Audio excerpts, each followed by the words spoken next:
মায়ের স্বপ্ন পূরণ করার জন্য নিজ গ্রামে তৈরি করেছেন এক দৃষ্টিনন্দন বিলাসবহুল রাজপ্রাসাদ। বলা হচ্ছে এই বাড়িটি তৈরি করতে খরচ হয়েছে প্রায় 100 কোটি টাকা। হেলিপড আছে, এটা দেখেছেন? এটা দেখে কি মনে হচ্ছে এটা 100 কোটি টাকা খরচ হয়েছে? আমার এই সম্পর্কে ধারণা নেই যদিও বা, কিন্তু তারপরও অনেক টাকা খরচ হয়েছে, কিন্তু 100 কোটি টাকা হয়েছে কিনা আমি জানি না। আমার পিছনে যে বাসাটা দেখতে পাচ্ছেন এটা তৈরিতে খরচ হয়েছে 100 কোটি টাকা। সেই বগুড়ার প্রত্যন্ত গ্রামে 100 কোটি টাকার বাড়ির সামনে দাঁড়িয়ে কথা বলছি। আসলে কি এটা 100 কোটি টাকা দিয়ে তৈরি করা হয়েছে? এই সঠিক ইতিহাস আজকে আপনাদের এই ভিডিওর মাধ্যমে জানাবো। আর এই বাসাটা এই প্রত্যন্ত গ্রামে কেন নির্মাণ করেছে সেই পুরো কাহিনী এই ভিডিওর মাধ্যমে তুলে ধরবো। বগুড়া জেলার ধনুট উপজেলার নাংলো গ্রামে সারোয়ার হোসেন নামে একজন মালয়েশিয়ান প্রবাসী এই বাসা তৈরি করেছে। বিলাসবহুল এই বাড়িটির ডিজাইন করেছে চায়না ও তুরস্কের দক্ষ ইঞ্জিনিয়ারগণ। এই বাড়িটির মূল ফটক তৈরি করতে প্রায় ব্যয় হয়েছে 2 কোটি টাকা। শুধু তাই নয়, এই বাড়িতে লাগানো এক একটি ফ্যানের দাম 1,30,000 টাকা। একটা বাড়ি করতে ভালো করে না, একটা বাড়ি করে এই জন্যে এই আরো আমার তো মরে গেল, তাও এই বাড়ি করতেই আছে। আপনি তো টাইলস মিস্ত্রি না?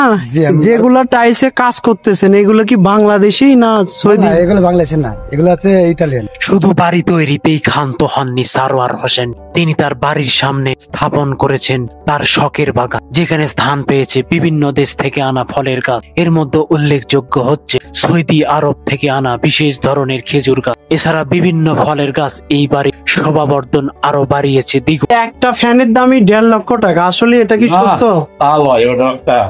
এমনি ধারণ একটা ফ্যানের দাম কত হতে পারে?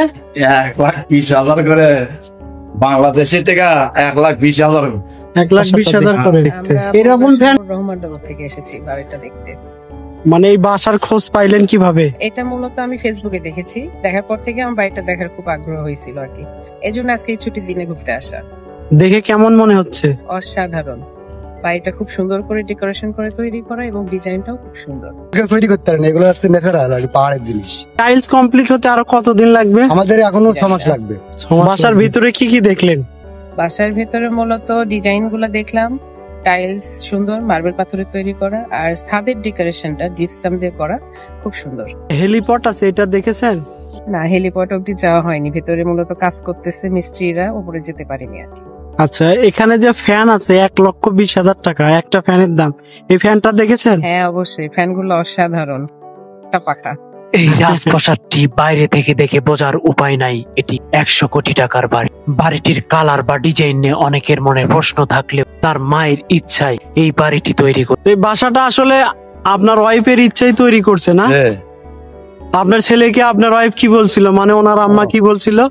যে একটা ভালো করে একটা বাড়ি। এই বাসার খোঁজ আপনি কিভাবে পাইলেন? আসলে বাসার খোঁজটা পাইছি আর কি ফেসবুকে দেখলাম যে মায়ের স্বপ্নের বাড়ি, মায়ের ইচ্ছা পূরণের জন্য আর কি বাড়িটা নাকি করা।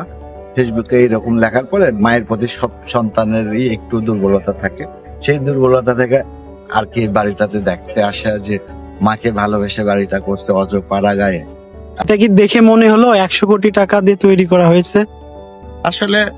আসলে এটা অঙ্কে বলা খুব কঠিন, তবে সবকিছু আসার পর থেকে দেখতেছি যে বাইরের যেগুলা রাস্তা বা এমনি সমস্ত জায়গায় মার্বেল পাথরের কাজ হচ্ছে, এবং সেগুলো মার্বেল পাথর দেখেই মনে হচ্ছে অনেক দাম, অনেক কস্টলি।